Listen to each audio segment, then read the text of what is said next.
Olá, estamos de volta. Vamos dar sequência então ao nosso estudo de caso. Depois que a gente estudou o caso lá da Embraer e da Boeing, nós vamos trazer para os senhores agora um outro case, a questão aí de como é que foi iniciado, que foi criado esse instituto tão importante e curioso da onerosidade excessiva. Primeiro vamos dar uma estudadinha rápida, tá certo? Que isso aí vai ser um módulo posterior, que os senhores vão ter lá no nosso curso, Momento para o Contrato, tá certo? Mas vamos dar uma estudadinha rápida aqui do o que é que representa, o que é a onerosidade excessiva. Nos contratos de execução diferida e nos contratos de duração, de execução periódica ou continuada, caso haja mudança substancial e imprevisível das circunstâncias que permeiam o cumprimento contratual, pode ser que ocorram eventos que impliquem ônus demasiados para uma parte e vantagem excessiva para a outra, quebrando desta maneira o equilíbrio contratual privilegiado e querido pelo direito. Durante o século XX, sobretudo a partir da Primeira Guerra Mundial, quando, em razão do conflito, foram acentuadas as necessidades e, ao mesmo tempo, a escassez de matérias-primas e mão de obra, o que acabou por provocar o aumento de preço, o cumprimento dos contratos passou a ser, em muitos casos, lúgubre marcha para a ruína econômica e, em outros, ao menos um sacrifício chocante e, sem dúvida, injusto. A possibilidade de resolução dos contratos por onerosidade excessiva superveniente situa-se, pois, no âmbito dos remédios jurídicos contra o cometimento de injustiças. Então, o que acontece? Com os eventos da Segunda Guerra Mundial, várias empresas tiveram prejuízos enormes e não conseguiam cumprir os seus contratos. Então, o que aconteceu? Elas começaram a quebrar, não tinha como cumprir, ou então, no mínimo, era um esforço monstruoso para fazer. Então, foi criado esse remédio jurídico contra o cometimento de injustiça, que é a resolução dos contratos por onerosidade excessiva superveniente. Muito bom, vamos ver como é que aconteceu.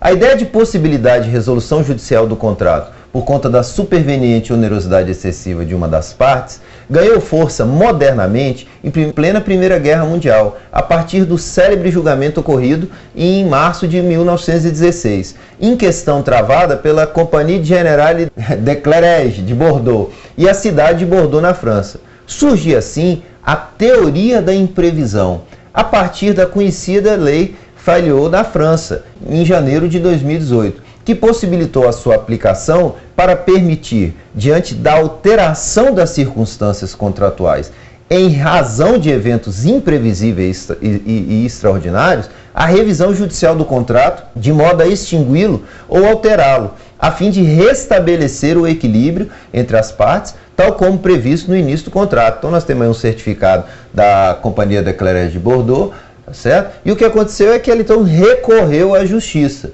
tá certo? Para poder ter aí o reequilíbrio do contrato anteriormente firmado.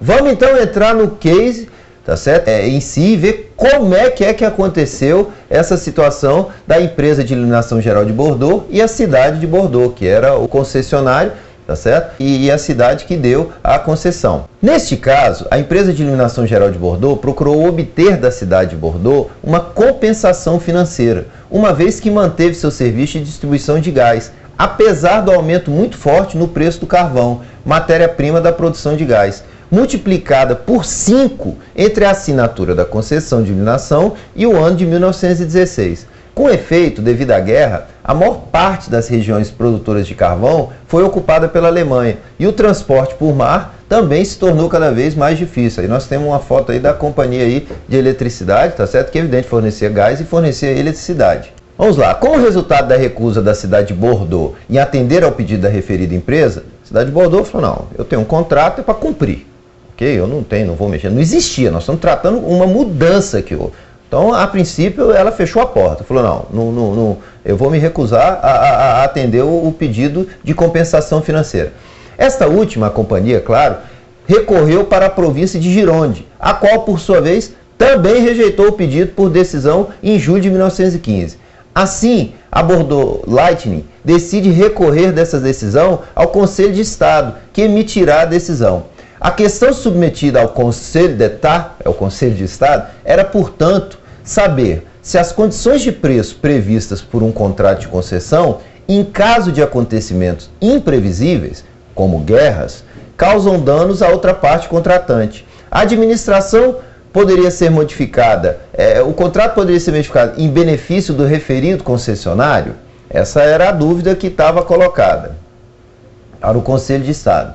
Então foi uma criação conjuntural.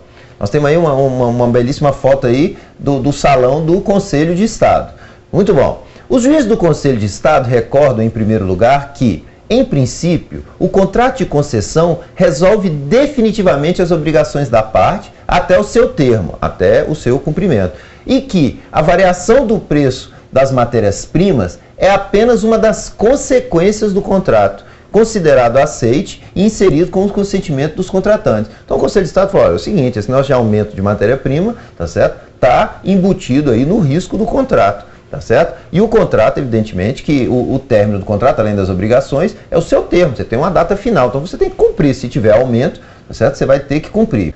No entanto, considerando que o aumento foi, neste caso, maior do que todas as previsões mais pessimistas que a parte contratante poderia ter feito antes do seu consentimento para o contrato, não é necessário aplicar as especificações originalmente previstas, dada a magnitude excepcional da imprevisibilidade. Opa, então olhou e falou, mas nesse caso aí teve uma coisa absurda, aconteceu um evento que fala aqui sempre imprevisível, tá certo?